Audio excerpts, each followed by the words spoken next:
Vous avez remarqué bien sûr que, après avoir consacré le pain et le vin, et de manière très significative, en prononçant ces paroles de l'institution, le prêtre est incliné profondément sur l'autel, hein, en signe vraiment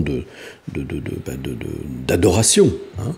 On s'incline devant le mystère de Dieu qui s'accomplit. C'est un tel mystère qu'on ne peut pas le faire de manière désinvolte. Voyez, c'est pas simplement, voilà, c'est mon corps, il va pour vous. Non, c'est vraiment un acte tellement fort, tellement transcendant, hein, qui échappe complètement à notre entendement. Hein. Que du pain devienne du corps, le corps du Christ, que du vin devienne le sang du Christ, ça ne s'improvise pas. Hein, on n'est pas en train de faire du théâtre. Donc le prêtre, eh bien, pour manifester cette adoration, j'allais dire cette crainte devant le mystère de Dieu qui se rend présent, qui s'accomplit, eh bien, il s'incline profondément. Et ensuite, c'est un geste qui est advenu, je crois, seulement au Moyen-Âge. Hein, le prêtre élève, ce qu'on appelle l'élévation, d'abord le corps et le sang. Et il l'élève de manière très significative aussi. Il ne se contente pas de le poser au-dessus de l'autel, mais il l'élève parce que à ce moment-là, hein, le peuple de Dieu tout entier avec le prêtre, eh bien, s'élève, est attiré dans cette offrande que le Christ fait en notre nom et pour nous. Vous voyez, c'est très important. Nous sommes entraînés dans cette offrande du Christ à Dieu le Père. Hein. Donc on est vraiment tourné vers le Père, tourné vers le ciel, ce qui le symbolise évidemment. Et c'est pourquoi c'est important que cette élévation soit vraiment très bien marquée. Et que les fidèles puissent en même temps tourner les yeux vers le Seigneur, vous voyez, comme on le chante dans un cantique d'ailleurs. Hein. C'est vraiment très, très, très, très beau, et prend un peu de temps pour tenir élevé le corps et le sang du Christ pour permettre l'adoration des fidèles, vous voyez, pour que les fidèles aient le temps de regarder et de faire un acte de foi, et puis en même temps se laisser attirer par le Christ, comme le Christ qui l'a dit si souvent dans l'Évangile, « Quand je serai élevé de terre », et il signifie ainsi sa mort sur la croix, hein, quand il sera élevé sur la croix, eh bien j'attirerai à moi tous les hommes. Hein. Nous sommes entraînés dans cette offrande du Christ, et ça, vous voyez comment des gestes très, très simples eh bien, peuvent avoir une très grande signification mystique, hein, dans la vie des chrétiens. Et puis ensuite, eh bien, parce que c'est la présence réelle du Christ qui est Dieu, hein, sur l'autel, eh bien, le prêtre fait une génuflexion. Généralement, dans la tradition latine ininterrompue, les fidèles sont invités à être à genoux, s'ils le peuvent, pendant ce temps de la consécration, justement par signe d'adoration. Hein. Alors on a quelquefois dit, non, à genoux, le Christ est ressuscité, donc la position de ressuscité, c'est debout. C'est une mode qui s'est établie un peu, j'allais dire, en dehors des normes liturgiques, hein, depuis des années, où on invite les fidèles parfois à rester debout. Je pense que c'est pas juste.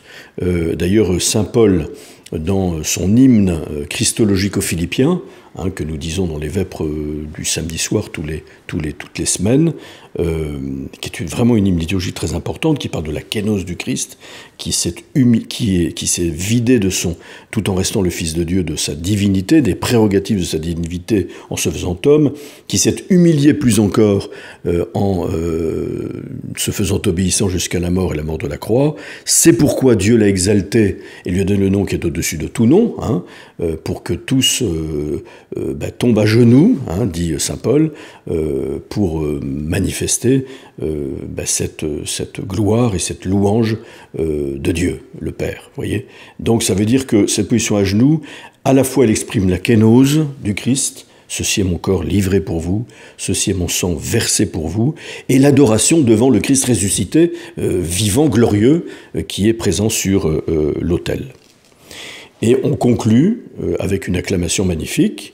Hein, autrefois, dans l'ancien missel, la formule mysterium fidei, mystère de foi, hein, qui nécessite la foi pour y adhérer, pour le comprendre, si je puis dire, était insérée par le prêtre dans les les paroles de la consécration du vin, mais c'est un corps étranger par rapport au récit de l'institution. C'est pourquoi la réforme liturgique l'a ôté de cette consécration du vin et en a fait l'objet d'une acclamation des fidèles, qu'on appelle l'anamnèse.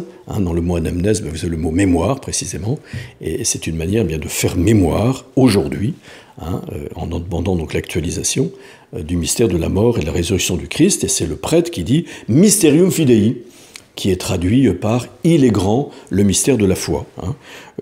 Quelquefois, je remarque dans nos assemblées liturgiques, on part tout de go sur l'acclamation, sans avoir eu le temps, laisser le temps en tout cas aux célébrants, de prononcer cette parole importante, il est grand le mystère de la foi.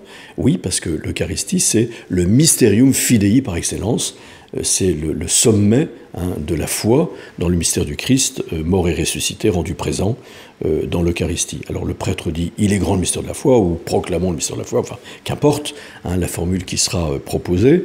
Et donc l'anamnèse, celle du missel, c'est la principale, et là on trouve une petite différence par rapport à l'ancienne traduction. Nous annonçons ta mort, Seigneur Jésus, nous l'annonçons aujourd'hui, nous proclamons ta résurrection, parce que tu es ressuscité au milieu de nous, et nous attendons ta venue dans la gloire. Vous rappelez que l'Eucharistie a une dimension profondément eschatologique qui nous tourne vers les réalités dernières, et en particulier vers le royaume des cieux. Nous sommes en marche vers le royaume des cieux. Et donc dans l'anamnèse, il doit toujours y avoir mémoire de ces trois temps du mystère pascal, la mort, la résurrection, et l'attente de la venue du Christ dans la gloire.